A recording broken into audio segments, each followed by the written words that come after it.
एक आदमी जिसका नाम जॉर्ज होता है वो अपनी पूरी लाइफ से परेशान हो गया था और वो काफी फ्रस्ट्रेटेड भी रहता था। इसीलिए वो अपने आप को फांसी भी लगाने चला जाता है, पर उसका वो भी प्लान वर्क नहीं करता और वो नीचे गिर जाता है। जॉर्ज अब काफी ज्यादा गुस्सा हो गया था और वो अपने बाथरूम में आ जाता है। वो जब अपना मुंह धोकर ऊपर उठता है तो मिरर में उसका रिफ्लेक्शन उल्टा दिख रहा था और वो ये देखकर काफी ज्यादा डर जाता है। उस मिरर में उसके पीछे की सारी चीजें दिख रही थी, जो कि ऐसा नहीं होना चाहिए था। वो एक और छोटा सा मिरर निकालता है और उसमें भी उसका रिफ्लेक्शन उल्टा दिख रहा था। जॉर्ज को तो समझ ही नहीं आ रहा था कि उसके साथ आखिर हो क्या रहा है। जॉर्ज के पड़ोसी बाहर पूछने आते हैं कि क्या वो ठीक है। जॉर्ज उन्हें कहता है कि कुछ भी नहीं हुआ है और अब जॉर्ज काफी ज्यादा फ्रस्ट्रेटेड हो गया था। वो उस मिरर को तेजी से तोड़ देता है, लेकिन उसके कुछ टुकड़े जॉर्ज को लग जाते हैं, जिससे कि जॉर्ज पीछे गिर जाता है और बेहोश हो जाता है। कुछ टाइम बाद जब जॉर्ज को होश आता है तब वो उस मिरर के फ्रेम में एक काले कलर की चीज देखता है और बचा हुआ कांच उसके अंदर डूब जा रहा था। यहाँ तो कुछ अलग ही हो रहा था। जॉर्ज उस मिरर के फ्रेम को निकालने की कोशिश करता है, लेकिन तभी उसका सर फ्रेम के अंदर चले जा रहा था और वो दूसरे साइड से बाहर भी नहीं निकल रहा था। जॉर्ज को ये कुछ अलग लगता है, इसीलिए वो वापस अपना सर फ्रेम के अंदर घुसाता है और वो दिखता है कि उसका ही एक डुप्लीकेट पानी के अंदर डूबता जा रहा है। ये देखकर जॉर्ज काफी ज्यादा डर जाता है और उस फ्रेम को नीचे फेंक देता है। लेकिन अब वो जब एक छोटे से मिरर में अपने आप को देखता है तो उसका रिफ्लेक्शन अब दिख ही नहीं रहा था। उसे लग रहा था कि उसका रिफ्लेक्शन पानी के अंदर डूब रहा है, तो वो उसे बचाने का डिसाइड करता है। वो अपना डाइविंग सूट पहन लेता है और एक रस्सी उस फ्रेम के अंदर डाल रहा था ताकि वो अपने डुप्लीकेट को बचा सके। उसने दूसरी रस्सी का एंड एक नल पर बांध दिया था और अब जॉर्ज पानी के अंदर चला जाता है अपने डुप्लीकेट को बचाने के लिए। लेकिन वो नल जिस पे जॉर्ज ने रस्सी बांधी थी वो निकल जाती है और जॉर्ज पानी के अंदर डूबने लगता है और अगर वो बाहर नहीं आया तो वो अपने रिफ्लेक्शन के साथ खुद भी मर जाएगा। लेकिन वो बाहर आने में कामयाब हो जाता है। जॉर्ज ने अपने डुप्लीकेट को भी बचा लिया था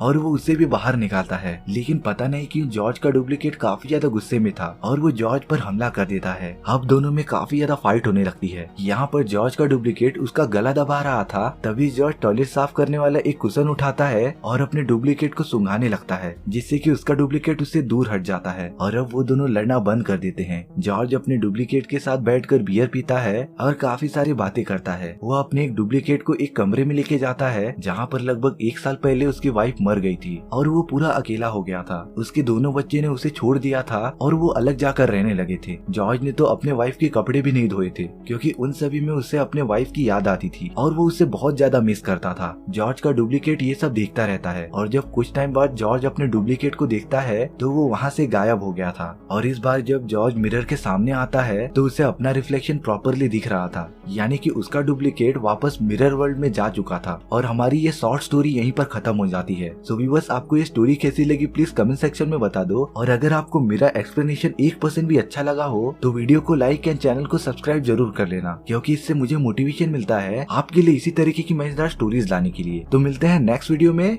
सी या।